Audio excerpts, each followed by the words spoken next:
নমস্কার বন্ধুরা, আশা করি আপনারা সবাই ভালো আছেন। আমরা সবাই ভালো আছি। তো বন্ধুরা দেখতে পাচ্ছেন এখানে আমি নিয়েছি মানা। তো এখানে মানা দুটো দাঁড়িয়ে আছে, তো দেখতে পাচ্ছেন। তো এই মানার ডাঁড়ি দুড়ি দিয়ে কিন্তু আজকে নতুন একটা মজাদার রেসিপি তৈরি হতে যাচ্ছে। তো অবশ্যই বন্ধুরা স্কিপ না করে সঙ্গে থেকে পুরো ভিডিওটা দেখবেন। আশা করি আপনাদের খুবই ভালো লাগবে। তো বন্ধুরা চলুন দেখে নেওয়া যাক কীভাবে এই রেসিপিটা তৈরি হয়।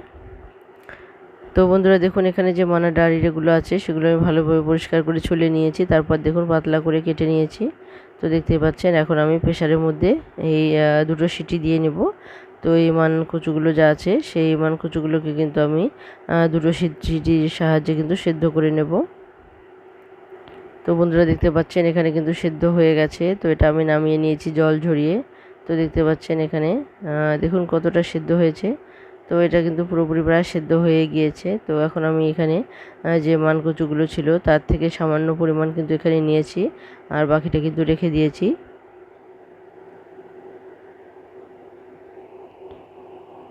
তো দেখতে পাচ্ছেন বন্ধুরা যে পরিমাণ মানকচু আমি নিয়েছি সেটা কিন্তু পুরোপুরি একদম চিপে জলটাকে ফেলে দিয়ে আমি শুধু যে মানকচুগুলো আছে সেই মানকচুগুলোকে নিয়েছি। তো এখানে দেখুন দিয়েছি হাফ চামচ পরিমাণ কালো জিরে, তো হালকা পরিমাণ দিয়ে দিলাম হলুদ গুঁড়ো, হাফ চামচ পরিমাণের একটু কম হলুদ গুঁড়ো দিয়ে দিলাম। এখন আমি দিয়ে দেবো কয়েকটা কাঁচা লঙ্কা আপনাদেরকে যে দেখিয়েছি। তো আপনারা আপনাদের প্রয়োজন মতো মানে স্বাদ মতো লঙ্কা দিতে পারেন। তো কম বেশি লঙ্কা করিয়ে নিতে পারেন আপনারা। তো এখানে একটা দারুণ মজাদার রেসিপি তৈরি হতে যাচ্ছে। তো বন্ধুরা দেখুন এখানে আমি দিয়ে দিচ্ছি চালের গুঁড়ো।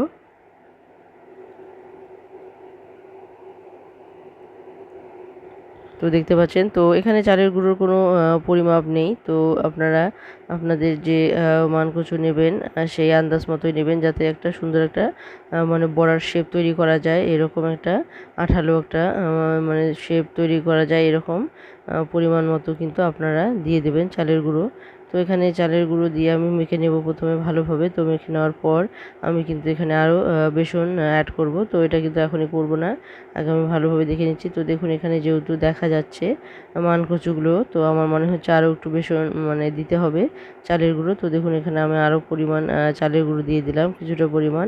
তো আবারও মেখে নিয়ে দেখব আমি যে বড়ার শেপটা কীরকম হয়। তো বন্ধুরা এইভাবে কিন্তু ভালোভাবে মেখে নিতে হবে, আর এখানে কিন্তু কোনো জল লাগবে না। তো এটা যেহেতু সেদ্ধ করাই আছে, তার যে জলটা বেরিয়েছিল সেটা পুরোপুরি কিন্তু আমি চিপে বের করে ফেলে দিয়েছি। তো দেখুন এখানে কিন্তু লঙ্কাগুলো আমি দিয়ে দিয়েছি। তো আপনারা আপনাদের যে স্বাদ মতো লঙ্কা দেবেন।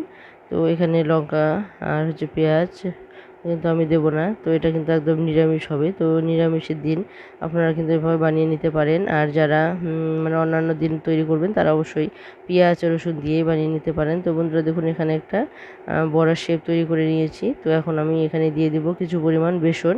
তো যেহেতু চালের গুঁড়োটা দিয়ে ভালোভাবে প্রথমে মেখে নিতে হবে, তারপর আপনারা বেসন দিয়ে দেবেন। তো আপনারা চাইলে কিন্তু পুরোটাই বেসন দিয়েও মেখে নিতে পারেন। তো আমার কাছে মানে চালের গুঁড়োটা দেওয়াটাই ভালো মনে হয়েছে। তো এটা যেহেতু একদম সেদ্ধ, তো চালের গুঁড়ো দিলে কিন্তু এটা আরও বেশি মুচমুচে হয়। তো বন্ধুরা দেখুন এখানে কিন্তু এখন আমি যখন একটা বড়ার শেপ তৈরি হয়ে গেছে, এরপর কিন্তু আমি দিয়ে দিলাম সামান্য পরিমাণ বেসন। তো দেখতেই পাচ্ছেন।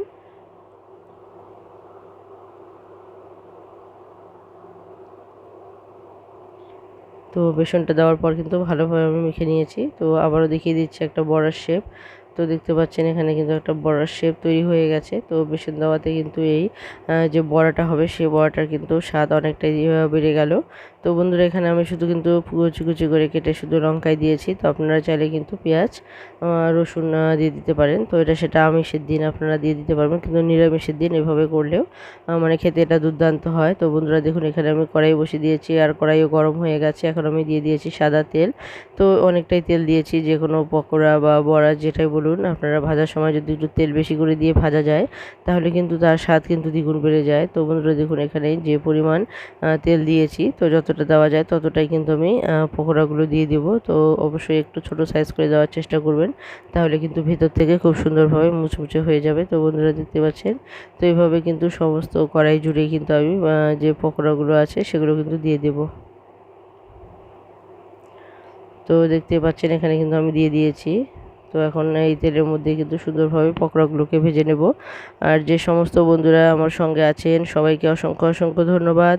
তো বন্ধুরা অবশ্যই বলবো এইভাবে সবসময় পাশে থাকবেন, সহযোগিতা করবেন। তো অবশ্যই একে অপরের সহযোগিতা কিন্তু খুবই প্রয়োজন, কারণ একে অপরের সহযোগিতা ছাড়া আমরা কিন্তু এগিয়ে যেতে পারবো না। তো অবশ্যই বলছি বন্ধুরা যে সহযোগিতা করবেন, পাশে থাকুন, আর লাইক কমেন্ট শেয়ার করতে ভুলবেন না। আর যারা সাবস্ক্রাইব করেননি তারা অবশ্যই সাবস্ক্রাইব করে বেল আইকনটিকে ক্লিক করে রাখবেন, তাহলে যে কোনো নতুন ভিডিও আসা মাত্র আপনাদের কাছে পৌঁছে যাবে। তো বন্ধুরা দেখুন এখানে কথায় কথায় কিন্তু পকোড়াগুলো আমার ভাজা হয়ে গেছে। তো দেখুন কতটা লোভনীয় হয়েছে। তো এটা কিন্তু খেতে খুবই সুস্বাদু হয়েছে। তো অবশ্যই বলবো বন্ধুরা, মানকচু তো আপনারা অনেকভাবে খেয়েছেন, তো একবার অবশ্যই এইভাবে ট্রাই করে দেখবেন, আশা করি আপনাদের ভালোই লাগবে। তো বন্ধুরা দেখুন এখানে কিন্তু পকোড়াগুলো আমার হয়ে গেছে। তো এখন আমি এটাকে নামিয়ে নেব আর গরম গরম পরিবেশন করব।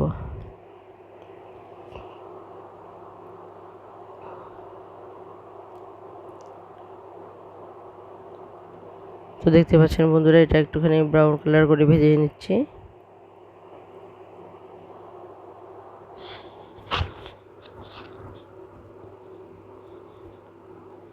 তো দেখুন এখানে কিন্তু ভাজা আমার হয়ে গেছে, এখন আমি এটা নামিয়ে নেব। তো বন্ধুরা দেখুন পকোড়াগুলো কিন্তু দেখতে খুবই সুন্দর হয়েছে, লোভনীয় হয়েছে। এটা খেতেও কিন্তু খুবই সুস্বাদু হয়েছে। তো বলবো যারা এখনও খাননি তারা অবশ্যই একবার ট্রাই করে দেখবেন। আর বন্ধুরা দেখুন এখানে যেহেতু দুটো ডান্ডি নিয়েছি মানকচুর, তো সেটা কিন্তু পুরোপুরি পকোড়া বানাইনি, আমি কিছুটা নিয়েছি আর কিছুটা কিন্তু আমি রেখে দিয়েছি। তো আপনারা চাইলে কিন্তু ফ্রিজের মধ্যে সেদ্ধ করার পর সেটাকে চিপে স্টোর করেও রেখে দিতে পারেন, তাহলে যে কোনো সময় কিন্তু আপনারা ফ্রিজ থেকে বের করে নিয়ে সেটাকে পকোড়া বানিয়ে আপনারা কিন্তু গরম গরম পরিবেশন করতে পারেন। তো বন্ধুরা আমার এই রেসিপিটা আপনাদের কেমন লাগলো অবশ্যই কমেন্টে জানাতে কিন্তু ভুলবেন না। আর পাশে থাকার জন্য সবাইকে অসংখ্য অসংখ্য ধন্যবাদ, আর সবার প্রতি অনেক অনেক ভালোবাসা রইল। তো বন্ধুরা এইভাবে সবসময় পাশে থাকবেন, সহযোগিতা করবেন, কারণ আপনাদের সহযোগিতা কিন্তু আমাদেরকে অনেকটা এগিয়ে যেতে সহযোগিতা করেছে। তো অবশ্যই বলবো আরও পাশে থাকবেন, সহযোগিতা করবেন, যেন আমি বাকি পথটা সুন্দরভাবে এগিয়ে যেতে পারি।